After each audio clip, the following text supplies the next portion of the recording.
June of 2019, there was this 18-year-old girl named Bella, and she had just wrapped up her first year in college, and she had returned back home to where she'd grown up, which is this little town in France. And her family still lived in the house she grew up in, and it was situated up in these mountains in this rural part of France. And growing up, Bella, she had loved living in this town. It's a small town, and she spent a lot of time, hiking in the woods. And this is the first time she's come back since college, and she's just so happy to be back. And one of the things she loved doing when she was growing up is there was this man-made lake that was like way out in this forest that was right sort of abutting against her property.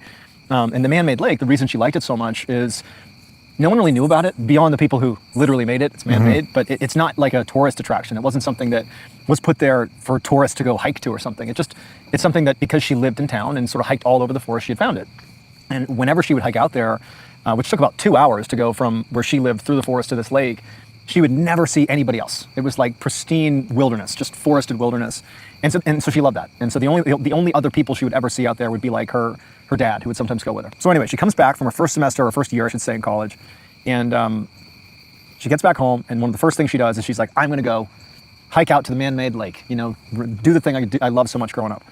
And so like on one of the first mornings that she's home, she packs up a day bag, and she hops in her car and she drives over to it's the trailhead, but it's not really a marked trail. It's basically she drove like 15 minutes away from her house to like the edge of this forest, and basically from the road, it just butted right up against the forest. She would just walk right in where she knew it started. And the way you get to this lake is you basically go 15 minutes into the forest where you find this stream. And then you walk along the stream for about, an hour and 15 minutes or so until you hit this east to west running river that sort of connects with the stream, and you turn left there and you go west and you follow that bigger river for like 20 minutes. It feeds into the man-made lake. So it's basically this, hour and a half long straight shot effectively along a stream. You turn left, you follow the river, you get to the lake. And so she parks, she gets out, she starts this hike, she goes through the woods, she reaches the stream, she's walking along, and everything's going great. But when she's maybe, like 45 minutes or so, or an hour into the hike, she hasn't seen anybody, it's daytime, she starts to hear something. And at first she can't even tell what it is, but she's truly like in the middle of the forest, and there's nobody around. But somewhere off in the distance, she couldn't really tell exactly where it was, but it seemed like it was sort of in the direction she was heading. She heard what sounded like a bell. But it wasn't very loud. I mean, it was loud enough that she could hear it clearly, but she couldn't tell if it was like a big like cowbell size bell, or if it's like a little bell, or if it's on a church steeple somewhere, but she's like, there aren't any churches anywhere near here. And so she stops, and she's just standing next to the stream, and she's just listening to this bell. And the bell sound, it was sort of sporadic. It wasn't like constant or anything. It was just kind of random. And, she didn't know what to make of it. But she's thinking, I've been out here my whole childhood, and the only other people I've ever seen out here are, her own family. And so she's sort of instantly ruling out other people. She's like, this can't be a person. Like, she actually thought it was two things. She thought, one, maybe it's a dog that has a bell around its neck and it's running around out here. But she's like, I don't know, the sound of the bell doesn't really add up. That doesn't seem like the type of bell that would be around a dog's neck. It just seems too heavy, too deep.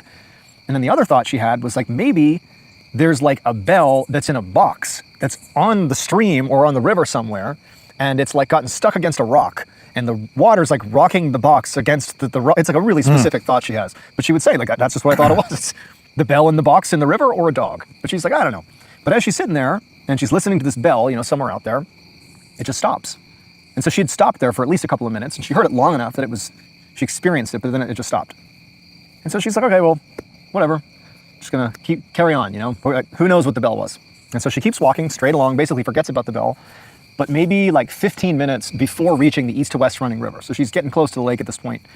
She hasn't heard the bell again. That was, 20 minutes earlier.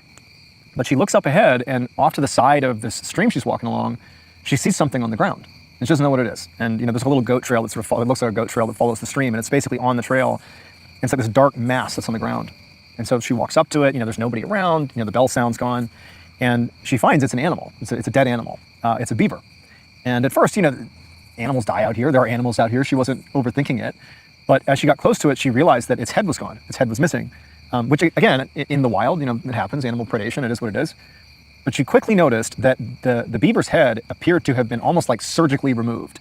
That the cut across its neck looked so clean that like a butcher had made it with a knife. Like this was not, an animal shredding the beaver apart. This was a tool was used to cut the head off.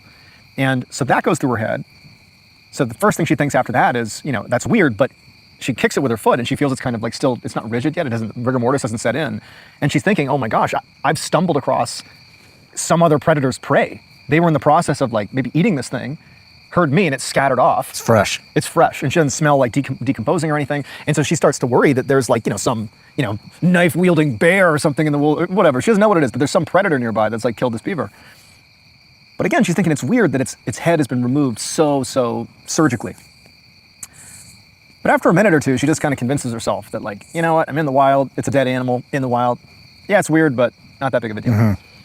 And so she just decides to walk on and just forget about the beaver. And so she walks the next 15 minutes or so. She meets the east to west running river. She turns, she follows the east-west running river to the man-made lake. She has a nice time, sightseeing and doing exactly what she wanted to do. And then, at a certain point, she turns around and begins to retrace her steps. And so she walks back along the river. She turns, she gets back on the stream. And as she's walking, 15 minutes goes by. There's the beaver. The predator has not come back to claim it. No one seems to have claimed it. It's just, it's just here. She did think that was a little bit odd. Like if something killed it, probably would have taken it by now. But either way, it's still here. Walks past the beaver carcass and just continues her walk all the way, the hour and a half from there, all the way back to the road. She gets in her car. She drives home. Overall, successful day. Weird bell, fine. Weird beaver, fine. But overall, normal day. So she's at home for the next week, and she visits her family, and she does all these different things. But after a week goes by, she's sort of bored. She's home. The novelty of being home from college is sort of worn off, and she's sort of bored. And on a night, this is a week after this hiking trip she's just been on. It's a night. She's at her house, and she's just bored. And she's like, you know what? I'm gonna go back to the man-made lake. I just love it out there. I love hiking. I'm gonna go for a hike. However, remember, it takes 2 hours just to get to the lake, and then however long you're gonna be there, and then 2 hours to get back, and that's assuming no setbacks at all. And she decides to head out at like 5, 6 o'clock at night. And sundown I think was 8 o'clock that night. So basically if she rushed, I think it was 9 o'clock, she basically had 3 hours until sundown. It takes 4 hours to do it. And so she was like, I'll hustle in there, I'll see the lake, and I'll hustle back, and it'll just be like it'll be more exercise than sightseeing, if anything. And she's done this hike so many times that she's not concerned about doing the trip. She's done this 100 times. She knows exactly what she's doing. But in addition to it getting dark out, there was a storm in the area. Hadn't started raining yet, but there was a chance of a thunderstorm that night. And so, I don't know if her parents or loved ones encouraged her not to go, but somehow or another, she did tell her parents that she was going to go out and do this hike, 6 o'clock at night here. And basically she said, I'm going to be quick about it. And so she leaves her house and she drives over to the same, drop-off spot. She gets out and it's starting to get dark, but not dark yet. She hikes into the forest and she starts walking, and she gets to the stream, and she's walking along the stream. She's making good time. Everything's fine. There's nothing weird happening. And she gets all the way up to where the beaver is. And sure enough, the beaver it's still there. And in fact, it looked like it was decomposing somewhat, it had decomposed the amount you would expect. It sort of looked like it's been sitting here this whole time. She's thinking it's still odd that no one's claimed it. Nothing has claimed it, but either way, here it is. By the time she reaches the beaver though, it's really starting to get dark out, which was expected, but also it's starting to rain. And the beaver is about 45 minutes from the lake. It's 15 minutes to the river, 30 minutes to the lake from there. And so it's starting to get dark, it's starting to rain. And so she's sort of reached a point at the beaver where she needs to make a decision. Am I gonna keep going or not? And she decides that, you know what, screw it, I'm gonna keep going. I'm so close, I just wanna get there and I'll turn around. And so from the beaver, she starts hustling, practically running to the river. But the sky, it really just like opens up, and it's like thunderstorm, lightning, it's completely downpouring. She still makes that turn at the east-west river, and she's like running, trying to get to the man-made lake, but she's realizing like, what am I doing this for? Like it's becoming pretty dangerous what I'm doing. It's over an hour's hike back. I could fall, I could get hurt, like this isn't worth it. And what's the point to just say I went to the lake? So she gets, halfway down the east-west river before she's like, okay, I'm just gonna mail it in, turn around, retrace my steps and head back home. So she turns around. It's literally just pure downpour at this point, and it's basically as dark as it is right now. And so she goes back to where the river meets with the stream. She turns, and as she's going along the stream now, the long straightaway that'll bring her, the hour and a half all the way back to her car, as she's on that path, when she turns onto it, it's raining so hard and it's so dark that she's basically looking straight down because she doesn't want to trip. It's rocky, that's not really a real path, it's wet. And so she's hustling, and she's got her head down, and she's avoiding falling this whole time. And she gets to where the beaver is, but she's not thinking that. She just gets to the point where the beaver is, and she's moving along as fast and as carefully as she can. And at some point, something hits her in the head, and she just like stops, and she looks up, and it's the beaver. The beaver is strung from a branch, suspended over the trail. It was tied up, basically hovering over the trail, like a trap you'd walk into, and it's got its head back, but the head is stitched onto its paws, positioned in front of its body like this. Holy shit. And it's decomposing, and so it's like slimy and gross, and she's walked square into it. But think about the implication here. When she came through 15 minutes ago, the dead beaver was right there on the ground. She's only been gone for like 15 minutes or so. And it's dark out, it's thunder and lightning out. She's over an hour away from her car in the middle of the forest, and this dead beaver is now suspended above the trail. It had to have happened in the last 15 minutes. And as she is figuring out what she's going to do, from somewhere in her periphery, she hears a bell. It begins to ring in the forest right near her. It's the same bell she heard a week ago. She has no idea the connection, but it's undeniable that this is so horrifying. And she immediately goes into this mindset of like, I can't run. Because if I try to run from here, I'm going to panic. I'm too far away to run. I have to like stay composed. And so she sidesteps the dangling carcass with its head, doing her best not to panic that clearly somebody's watching this. Someone's watching me right now.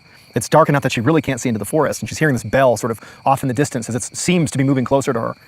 She walks past the carcass and she starts basically speed walking, but controlled, back towards her car. And after maybe 10 or 15 steps, the bell sound starts getting louder and louder and louder. Something is sort of crashing through the woods behind her. But she's so scared, she doesn't want to turn around and look. And so she starts walking faster and faster along this trail. And with every step that she goes faster, this bell gets louder and louder. And it's like every step of whatever's behind her is getting louder and louder. Branches are falling. Something clearly is trailing her. And so eventually she just full-blown panics. And she just starts fucking hauling ass down the stream. She is just running as fast as she can, and the whole time there's this bell and crashing, it's raining, it's thundering and lightning. She has no idea what's going on. All she knows is there's something that is chasing her through the forest at this point, and it is like adrenaline mode, running as fast as she can. And as she's running, she pulls out her phone and she calls her dad, but he doesn't pick up. She puts her phone back, she's still running, and eventually she just trips. After like running as fast as she can, she trips and face plants on the trail, hits her head pretty good, and as soon as she falls, she can hear the rain and thunder and lightning, but whatever was behind her stopped. The bell stopped, everything stopped. And she's just laying there, she's totally out of breath, but she kind of gets herself up. She hasn't turned around yet. She's still just like on the ground looking this way. And she knows that she's so far from her car at this point, like she has to just turn around and see what's behind her. She has to look, like she's too far, she's not gonna make it. Whatever it is, it's right behind her.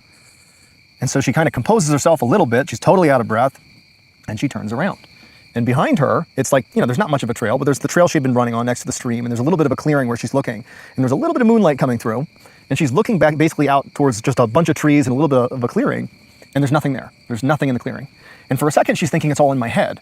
And then she's thinking, did I have a bell on me that's the sound it's been making? Have I been making this up in my head? But then somewhere off in the woods, she hears the bell ring, and this tall, dark figure walks out from behind a tree and stands in the middle of the trail and looks at her. And she sees there's this bell that's attached to its hip. And so every step it's taking, that's the sound of the bell, is this enormous creature that's charging through the woods. And so she doesn't even know what it is. She doesn't know if it's human. She doesn't know what's going on, but she just gets up, turns, and just keeps on running. She pulls out her phone, and this time when she calls her dad picks up. And so she's charging through the woods. Her dad's on the line. She's screaming at him, like, come to the pickup point. Someone's chasing me through the woods. And she's running along, and the dad, like, instinctively knows, like, clearly there's something going on. He and his wife hop in the car. They speed out to where her car was, where their daughter's car was. And the whole time, Bella's charging through the woods. This thing's chasing her with the bell. And when the parents actually got to the pickup point, they've been on the phone with Bella the whole time. She's been screaming and crying into the phone, and she would keep saying to them on the phone, Bella, that it has a bell. Can you hear the bell? Like almost to prove that it was actually real. This thing was really happening. And the parents would later say they could actually hear in the woods this bell just like chiming through the woods. Their daughter's being chased by whatever this thing is. And so the dad, he's like, where are you? And she's just running through the woods. He eventually just runs in after her, and he practically collides with her. She's like 15 minutes away. He runs into her. He grabs her. He turns around without even looking and basically runs her out of the woods. They practically jump into the car and they drive off. And there's nothing there as they're peeling away. Whatever it was, they couldn't even see it. And so the Bella and her family, they're like, she's so upset. Like they don't even know what to ask her. Like what the hell happened? They go straight to the police station because they don't know what else to do. Like they don't know what to make of this. They don't know how real this really was. They go to the police station, and the police are like, all right, we'll take a look. Like we don't know what to make of this either.